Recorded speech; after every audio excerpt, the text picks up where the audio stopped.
दोस्तों नमस्कार। ये देखिए उथले नलकूप की बोरिंग है और कृषक द्वारा पंप हाउस भी बनाया गया है। और ये देखिए धान की फसल लगी हुई है और इसमें सिंचाई का कार्य किया जा रहा है। दोस्तों धान की फसल बढ़िया है और पहले बारिश हो रही थी, इस समय बारिश नहीं हो रही, इसलिए सिंचाई की आवश्यकता पड़ रही है और सिंचाई का कार्य किया जा रहा है। ये दूर तक धान की फसल लगी हुई है, काफ़ी दूर दूर तक। और दोस्तों विद्युत चालित नलकूप से फ़ायदा ये है कि आपको बार बार तेल नहीं डालना पड़ता, जिससे उसका खर्च बचता है। इस समय गवर्नमेंट द्वारा जो है सिंचाई पर जो ट्यूबवेल हैं उनका जो है बिजली का बिल नहीं आ रहा है। इससे जो है किसानों को बहुत फ़ायदा मिल रहा है। और दोस्तों उथले नलकूप बोरिंग के लिए क्या क्या आवश्यक है, इसके बारे में थोड़ा सा बात करेंगे। उथले नलकूप की बोरिंग में दोस्तों 110 mm PVC पाइप की आवश्यकता होती है और कुशल मिस्त्री और लेबर प्लस बोरिंग के लिए जो सामान आवश्यक होता है उनका टूल वो आवश्यक होता है। और दोस्तों गड्ढा खोद करके उसमें पानी की व्यवस्था करना होता है। पानी की व्यवस्था करने के बाद और मिस्त्री से बात करके उसको बोरिंग का कार्य स्टार्ट किया जाता है। बोरिंग का कार्य करने में दोस्तों पहले होल काटा जाता है और ये बोरिंग मुख्यतः 100 फीट तक होती है, जिसमें सामान्यतया जो है 80 फीट पाइप लगती है और 10 फीट कच्चा होल रहता है।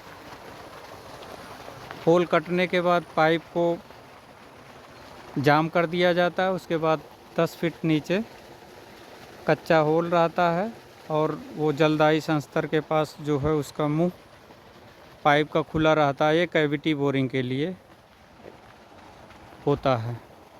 दोस्तों उसके बाद पाइप लगाने के बाद उसकी सफाई होती है।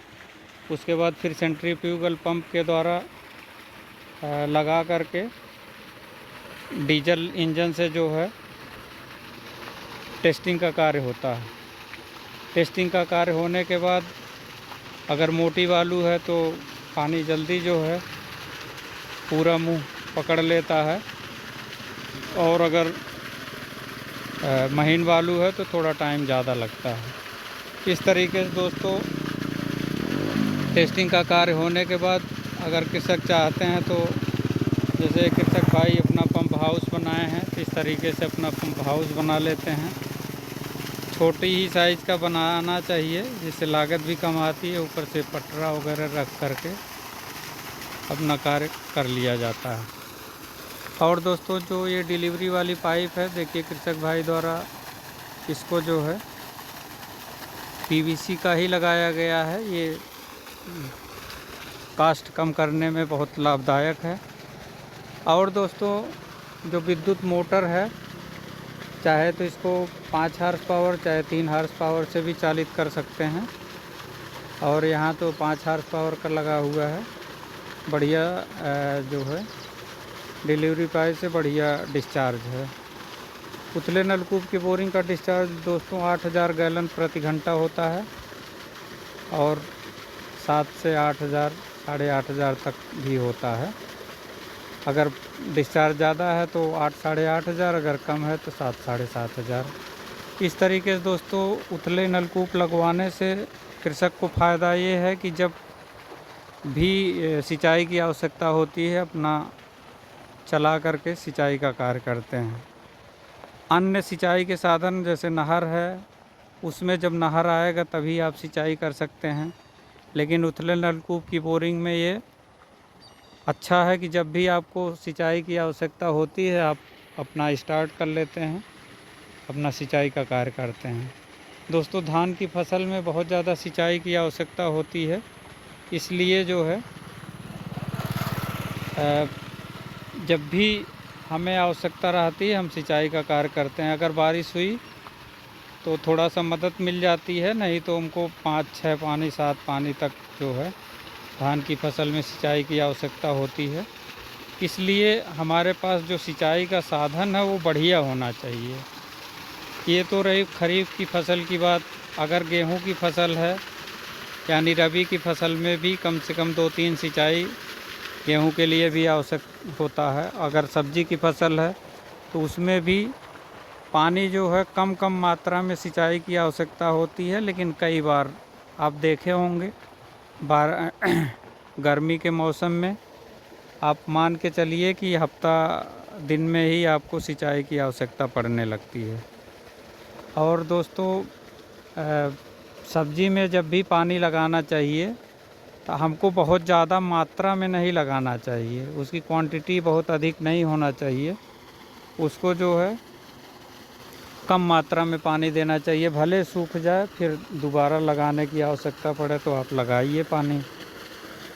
और दोस्तों जो सेंट्रीफ्यूगल पंप है या मोटर है वो अच्छी क्वालिटी का रहना चाहिए। अच्छी क्वालिटी का होने से आपको उसका मेंटेनेंस चार्ज जो है कम पड़ता है, अन्यथा की दशा में हमारा मरम्मत का जो चार्ज है वो बहुत ज़्यादा पड़ता है। इस तरीके से जो बोरिंग है उसको करवाते वक्त भी सावधानी बरतना चाहिए। बोरिंग को सामान्यतया जो है रोड के किनारे कराना चाहिए। कृषक भाई देखिए रोड के किनारे है भी बोरिंग, और आसपास अगर बोरिंग नहीं रहती है तो पानी का डिस्चार्ज अच्छा रहता है। तो कोशिश करना चाहिए बोरिंग से बोरिंग की दूरी थोड़ा सा ज़्यादा होना चाहिए। और जब भी बोरिंग आपको कराना है तो आपको पहले पता कर लेना चाहिए कि आसपास जो बोरिंग चल रही है उसका स्टेटा कितना है, वाटर लेवल कितना है। उससे बोरिंग कराने में जो आपको सामान लगेगा उसका आपको पहले से अनुमान हो जाता है। और स्टेटा भी लगभग हर जगह आप पता करेंगे तो जानकारी हो जाती है, उससे भी आपको मदद मिलती है। वाटर लेवल पता होने से ये हो जाता है कि हमको जो डीजल इंजन है या विद्युत मोटर है वो ज़्यादा क्षमता का लगाना है कि कम क्षमता का लगाना है, उससे हमको एक बढ़िया आइडिया हो जाता है। तो अगर कम पावर से काम चल जाए या कम क्षमता वाले डीजल इंजन से काम चल जाए तो हमारी जो है लागत बच जाती है, उससे बेनिफिट रहता है। इस तरीके से कुछ बातें दोस्तों ये सावधानी वाली है, इसको ध्यान में रखना चाहिए। और जो कृषक भाई अक्सर खुली नाली से सिंचाई करते हैं तो कोशिश करना चाहिए कि खुली नाली नहीं, पीवीसी पाइप या एचडीपी पाइप या प्लास्टिक की पाइप जोड़ करके सिंचाई करना चाहिए, जिससे जल का अपव्यय कम होता है और जल संरक्षित रहता है। दोस्तों अगर हम बोरिंग में लागत कम लगाएंगे तो हमारा जो प्रॉफिट है वो बढ़ जाता है। इसी तरीके से अगर जो फसल लगा रहे हैं हमको फसल के बारे में भी ध्यान रखना चाहिए।